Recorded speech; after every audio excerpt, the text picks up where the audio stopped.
Katan distilleries క్వశ్చన్లో తప్ప, అంటే మనకున్న సోర్సెస్ ద్వారా, విశ్వసనీయ సమాచారం ద్వారా కొంత ఇబ్బంది పడ్డాడు, కానీ మిగతా చోట అంతా నాకు తెలియదు, సంబంధం లేదు, కక్షపూరితమైన కేసు, ఇవే చెప్పాడని. మరి ఏం జరగబోతోంది ఇందులో?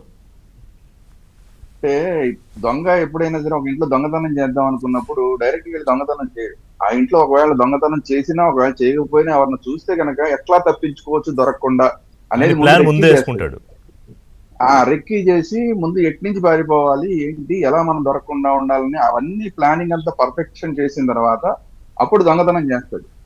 అట్లా వీళ్ళందరూ కూడా చట్టంలో ఉన్న లోపాలు ఏంటి, మనం ఏ విధంగా తప్పించుకోవచ్చు, ఒకవేళ మన బండారం బయటపడినా కూడా ఎట్లా చట్టానికి దొరకకుండా తప్పించుకోవచ్చు అనేది చాలా వర్క్ చేసిన తర్వాత వీళ్ళందరూ ఇవన్నీ చేసినట్టు కనబడుతుంది. అందుకనే ఇందాక మనం లడ్డు విషయాన్ని తీసుకున్నా, పరకామణి విషయాన్ని తీసుకున్నా, అసలు మీరు ఏది తీసుకున్నా, ఇప్పుడు లిక్కర్ స్కామ్ తీసుకున్నా, ఏది తీసుకున్నా కూడా అసలు రాజకీయ నాయకత్వం దగ్గరికి వెళ్ళలేదు. ఇందాక నేను చెప్తున్నది అదే. అది తప్పించుకునే వ్యవహారం ఏంటంటే ఆ చట్టాల్లో ఉన్న లోపాలన్నింటినీ ఏదో రకంగా అడ్డం పెట్టుకుని తప్పించుకునే ప్రయత్నం చేస్తున్నారు. ఇప్పుడు ఇది కూడా అలాగే జరగచ్చు.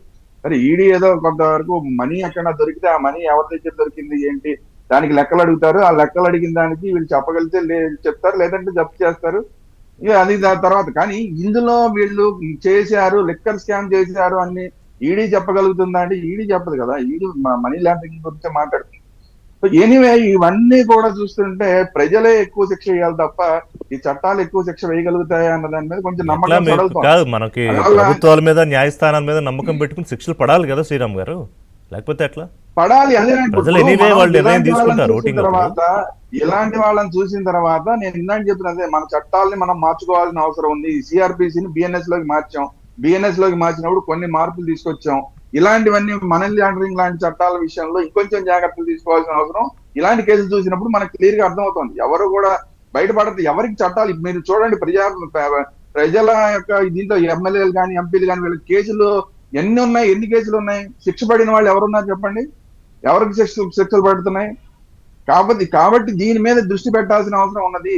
ఇది పార్లమెంట్ ఖచ్చితంగా దీని మీద దృష్టి పెట్టాలి. ఏదో రాష్ట్ర ప్రభుత్వం అనుకుంటేనో మీరో నేను అనుకుంటేనే అయ్యేది కాదు. పార్లమెంట్ ఖచ్చితంగా దీని మీద దృష్టి పెట్టి చాలా సీరియస్ గా నిర్ణయాలు తీసుకోవాలి. అంత మాత్రం కదా వీళ్ళు మేము దొరకం కదా, చట్టానికి దొరకం కదా అని చెప్పి పాదయాత్రలకు వస్తే మాత్రం గతంలో పాదయాత్రకి ఈ పాదయాత్రకి ఖచ్చితంగా తేడా ఉంటుంది. లడ్డూ విషయం బయటపడిన తర్వాత దాంట్లో ఒకవేళ జంతు కళేబరాలకు సంబంధించిన అవశేషాలు కూడా ఉన్నాయని ఒకవేళ బయటపడితే, అది కూడా బయటపడిన తర్వాత దేవదేవుడికే వీళ్ళు అన్యాయం చేశారని చేసిన తర్వాత జరిగే పాదయాత్రలో ప్రజలు వీళ్ళకి చుక్కలు చూపిస్తారు. ఖచ్చితంగా ఇది మాత్రం జరుగుతుంది. ఒకటి మాత్రం వాస్తవం, ఈ 18 నెలల్లో ఏ ప్రోగ్రామ్ కోసం జనం దగ్గరికి వెళ్ళినా ఎవరు రానివ్వలా, ఎవరు ఆదరించలేదు వైసీపీ నాయకుల్ని. అందుకే అన్ని ప్రోగ్రామ్స్ మధ్యలోనే మానేసుకున్నారు. ప్రతి చోట ప్రశ్నిస్తారుగా.